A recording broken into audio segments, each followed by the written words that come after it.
like, especially if you're in like a high conflict divorce, that I'm sure is not the person that you want to be contacted in case of an emergency. So Yeah. that's a reminder to make sure you're Ugly updated. Truth of Divorce podcast with Sam and Leah, helping you not just survive, but thrive. Good morning, you guys. Welcome back to another episode of the Ugly Truth of Divorce podcast. We are your hosts, Sam and Leah. And as always, you guys, this is sponsored by The Next Chapter, our monthly membership for moms, where we give a weekly training. And today, when we're actually recording this, we are doing our monthly coaching call today. So, Leah, how are you doing? How's your morning? I'm tired. I had a long night. I don't know if we've shared this yet or not on the podcast, but my stepdad has a terminal illness and does not have much time left, and it's just been a little chaotic. I am so surprised of the lack of resources available to help people pass. I mean, we have hospice. They've been great, but I think it's like we need more. Like, we're not nurses, we're not caretakers, we cannot be doing all of these things, like bodily fluids. I mean, like, things that we are just not equipped to be dealing with. Like, why are there not more options for people who need help to just put their loved ones somewhere where there's professionals and like 24-hour care? The only things that there's nursing homes, right? Yeah. $15,000 a month nursing homes. Yeah. I mean, who what is happening? Who's doing this? Right. You know, it's been wild. It's been quite an experience. Right. And Monday, I just lost an uncle who was in a nursing home. Right. And he passed away, and it was expected, but not expected kind of thing. We knew he was sick. He was on dialysis, and he had diabetes, but the same thing. He was in a very expensive nursing home. Luckily, insurance had covered. He came from the hospital to the nursing home, so insurance had covered just a little, like I think a month of that, and then it switched over to he had to provide the money for it, and it does. It's $5 to $10 to $15,000 depending on. But things that we realized with every nursing home, because he went to a few of them, looking for different treatments availability in different nursing homes, was I think all of those staff members are they're bombarded. There are so many people in the nursing home that they are literally, the staff that he was working with said they never get a lunch. Oh my God. They never get to take a break because there's constantly, this room needs this person needs to head over here, this one needs a bath, this one needs to go get food, this one has family here, so now we got to change the time. And there's not enough people in healthcare to help take care of our loved ones. And I think there's been a huge switch since COVID of people starting to work in home. Like, I know the baby boomer generation wants to be at home when they pass. So now they're hiring in-home care people who are usually working in a nursing home or a hospital. And now they are working for themselves and going to do in-home stuff, but they're pricey too. But those people are amazing because they do, the meds, and they do the changing, and they do feeding, and they do exercises and all the things with the people. But watching your loved ones in pain, watching your loved ones struggle, and not being themselves, right? They just like, can we just be done? Can we be done? Because I'm miserable and I'm not myself, and I don't like the way I feel. I don't like the way I look. I don't like that I've lost control. I don't like that I don't have a say. That was our uncle's biggest thing, is he was not making the best decisions at the end, and losing that ability to make the call for yourself. Yeah. But he needed it, for his own well-being. Somebody else needed to make those decisions, and losing control of yourself. So that kind of brings us to what we want to talk about today is, do you have a plan? Do you have a plan for those decision making? When you kind of go a little bit incoherent and maybe not have all of your brain power working for you, do you have a power of health? Somebody that's going to make those health decisions for you. Healthcare proxy, power of attorney. Like, what are you doing to protect yourself? What are you doing to help your kids? Yeah, it's like those things that, because we always think we have time. No one thinks that they're going to die young, right? No one. They think, oh, I'll be here. I have time to figure it out. I have time. I'm here to tell you, my mom died at 41. My dad died at 46. Okay. You never know. You Wow. don't know when your time is up. And it's so important to cover your ass. And so just make sure. And so for those of you who are freshly divorced or going through it now, who's your emergency contact? I hope it's not your ex. Yeah, is it still your ex? Do you need to be contacting your Yeah. doctors and, everywhere and updating that? Like Yeah. who? Your mom, your sister. Some of you change it to, if you have older kids, you can change it to your kids, your best friend. Like who is your go-to person and Right. who has your information? Who has like access to things? If you pass away, who's going to contact your kids to let them know that you passed away? Like, do you have like a Right. little emergency contact in your wallet? I had just recently gone earlier this year to do a will and estate planning.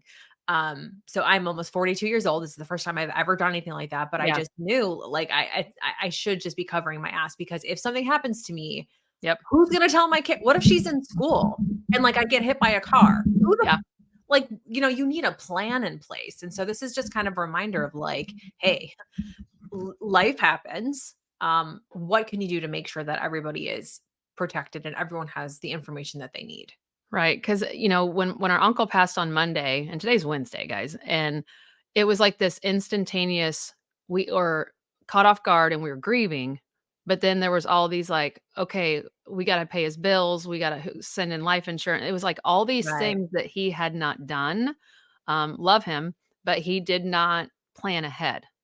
And I think watching Jared, it's Jared's uncle, watching Jared mourn him, but also having to do all this paperwork at the same time.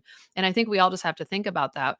What kind of work are we leaving behind for our children to have to take care of when they Mhm. should just be sitting and grieving and sitting in mourning or sitting and celebrating your life, but instead they're on the phone with attorneys, they're on the phone with other people, they're trying to fill out these forms, they're sending in death certificates so that your bills can stop. And it's like it takes away from the mourning and grieving process because you're having to go so business-like, Yeah, you know? it's pretty wild. I think when people pass, it's a very surreal experience because it's a shitstorm. It's like an Yeah. immediate shitstorm, and it's problem solving and it's organizing and it's phone calls and it's, yeah, you really have to almost wait until all of that is completed, and then you okay, like take a breath, Yeah. process, let it sink in what just happened and what you Yeah. experienced. Yeah. I think what I would recommend for people doing is, you need to look at your beneficiaries who, especially in a divorce Mhm. situation, like, and don't just leave your kids because your kids can't be beneficiaries till a certain age. So leave Yes. somebody that can help your kids financially. So if you leave your 5-year-old as your beneficiary, that's great. That kid's not going to get that money till 18 to 21 to 25, depending on what, status and state you live in. So making sure that you leave somebody that can help Yeah. financially provide for your children with that money or help pay off your debt, pay off your bills, so it doesn't go to probate and things like that. We're learning a Mhm. lot in just the past couple days about this. And I've had other family members pass that have not had wills or, estate plans or even funeral plans. What do you want done with yourself? Do you want to Right. be cremated? Do you want a celebration? Do you want an open casket? Like, this is Right. you. How do you want to go out? What music do you want played? Do you want to donate some of your leftover money to something? Who do you want to have your jewelry? Things like that. When my Mhm. grandmother passed away, and she had a tumor in her brain for many years, and it finally took her. But she knew she was dying, and so she made. I mean, down to what song she wanted, to what order she wanted the kids standing up to, Yeah. um, who got everything. She went around the whole house and was like, "This item, I want this child, this grandchild," and you got to pick when you'd visit her the past few years or the last few years. You got to say, "Hey, I want this, I want that, and I want this." And one of the things I wanted was this church pew, and it's still in my home now. And she passed away in 2020 or 2000. Uh, and that was really smart because that cut down on a lot of arguments between Right. siblings and family. And it was just like, this is the Right. plan. That's the This, other thing is death does crazy things to oh people, and it shit, can man. really tear families apart, relationships apart. People can get just so emotionally dysregulated and stressed Mhm. and overwhelmed and be saying things and doing things that maybe they wouldn't have done. And it's just a crazy time. Yeah. But another thing, if you're listening, ladies, one thing that I just learned was that life insurance is not that expensive. Oh I God, no. thought all these years that life insurance was for like the ultra wealthy, right? They have these like life insurance it's cheap. Like you can get a Girl, whole big ass life insurance policy for pennies on the dot. Like you're not paying very much at you can all. get a millions of dollar policy and the premium on it is insanely cheap. Like Yeah. I'm not going to give a quote here, but let's just hypothetically say somebody has a $2 million policy. If you're in good health and past the physical and all that, you're paying roughly $2,000 a year for a $2 million policy to leave your family. And before I had the money to spend on something that was a higher policy, I just had a basic, like I think $250,000, Yeah. and it was Which still you in can do. You don't need 2,000,000. $16 a I mean, month. you can kind of talk to a professional and assess what your needs are and all of that. Yeah, yeah, and we chose to go a bigger policy because I am the breadwinner, but back when we were both working, and I don't want Jared to have to, like, jump right into work if I were to pass. That was the reason we got a big policy, was to pay off the house, and then he would only have to get a part-time job maybe because the house would be paid Right. off. So we made it make sense for us. But back when I was a single parent, I just had a 250,000, and it was $16.59 a month. $16, you guys, that's like that's 2 Starbucks coffees. Isn't Okay, that why I yeah, never knew it was that inexpensive, yeah, honestly. but I that would have probably not waited so long. right, but that life insurance money will then help pay for your funeral, pay off all of your Yes. debts, pay things down, and then maybe you have an estate that then can, that can be where your family, takes the money. But yeah, life insurance for your children, Yeah. and this is something I talk about in my parenting plan workshop. Is so many people underestimate the importance of child life insurance, and you never know when your kid's going to get sick. You don't know if your kid's going to get, have an accident at daycare, have an accident in the car, and you want to be able to grieve that child and not go in debt trying to pay off medical bills and pay for a funeral for that child. So, I mean, horrible subject we're talking today, but the bottom line is having a plan.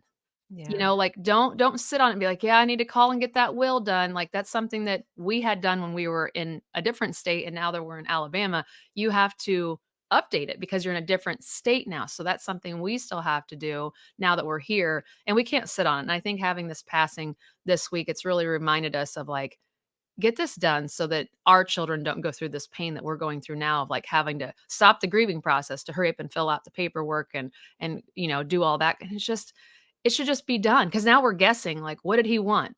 Did he want this? Right. Did he want this? Like, who did he want to have this? And it's like, that's not it's not our stuff. It's not our things. Like, have a plan for yourself so your kids don't have to do that. So let us know wherever you're watching this. Do you have a plan? Have you changed your beneficiaries? Have you changed your emergency contact? It's kind of funny in some movies and TV shows we see, a husband or something is in the hospital, or a man's in the hospital, and his wife walks in. He's like, "How did you get here?" And they're like, "You still have me as the emergency contact on all your Yeah. forms." It's like, Yeah. you didn't update anything, so this is how I knew they called me. So And who do you sometimes have? you forget. Like, I just took my daughter to the Mhm. dentist last year and something had come up. I don't even know how, but she was like, "Oh, and is this the other person you wanted us to call?" I was like, "No, no, no, no, no." It's been that's old. You got to take that off. It's been years, right? Like you Uh-huh. forget who has this information, but yeah, just make sure like, you're updating that stuff so that if especially listen, if you have like an amicable divorce or relationship, then maybe Yeah, it's not like the end of the world. I'm sure you want to update it at some right. point, but like especially if you're in like a high conflict divorce, that I'm sure is not the person that you want to be contacted in case of an emergency. So Yeah. just a reminder to make sure you're updating all that stuff. Yeah, everything. I mean, there's things that you've wrote down, who's your emergency contact or who's your point of contact. Like I just went to the dentist the other day, and it's like, who do you write down?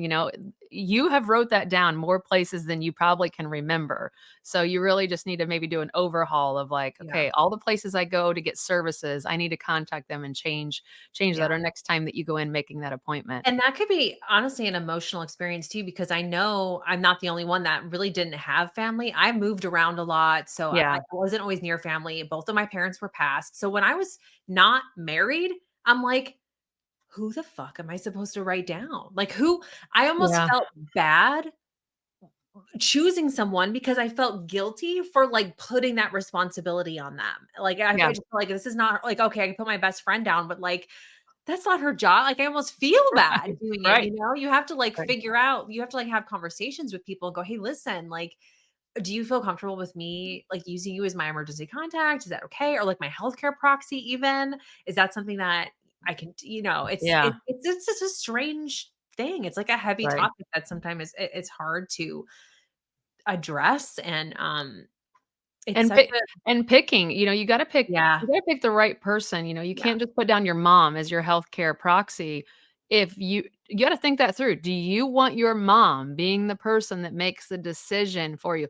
Jared and I have this, one of his relatives, it's a guy, and he's been in the military, and we love him, and I'm like, "Put him in charge."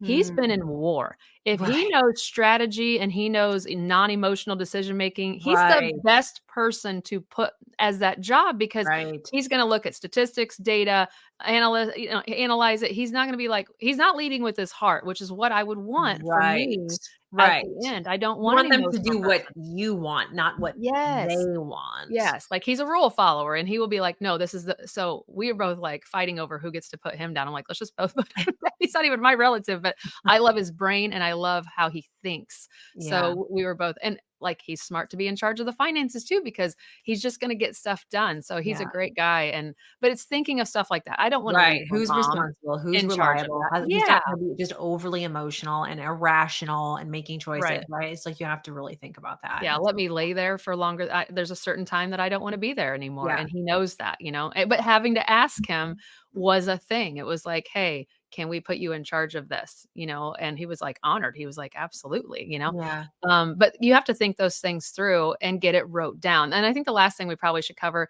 is it's technology. Like, really be thinking about I know your face is your, thing, and I know your thumb or whatever, but, like, does anybody know the passwords to your banking? Do people yes, know how you pay your bills? I mean, this is kind of what we're realizing now is what account is automatically taking that bill out? Where did it come from? What date is it? Do you have a spreadsheet that somebody has access to of all of your right, billing and what accounts and how much it is and yeah, what it's for and things like that? So and who has access to that? I know one of my assistants has access to all of my banking thing. I mean, Jared doesn't. Even if he can somehow get my thumb to work on my computer, he might be able to get to it. But she has, I've doubled her and she's on there at all times. So she has access to it. So, but it's just like thinking, okay, does somebody have my assistant's contact information? Like mhm, it's making sure it's seamless for your yeah, family so that you can just grieve yeah, or allow them to grieve. But we're both in the trenches right now. I had just lost somebody, you're getting ready to lose somebody, and it just makes you really have a perspective and thinking about if this was me, what would I want my family to have to worry about or do and so just get it done. mhm, Just get it done. So both of us need to update our things. You guys need to update your things and just make sure you have it because you don't want to have regret and be like, oh man, I put my family in a tough spot.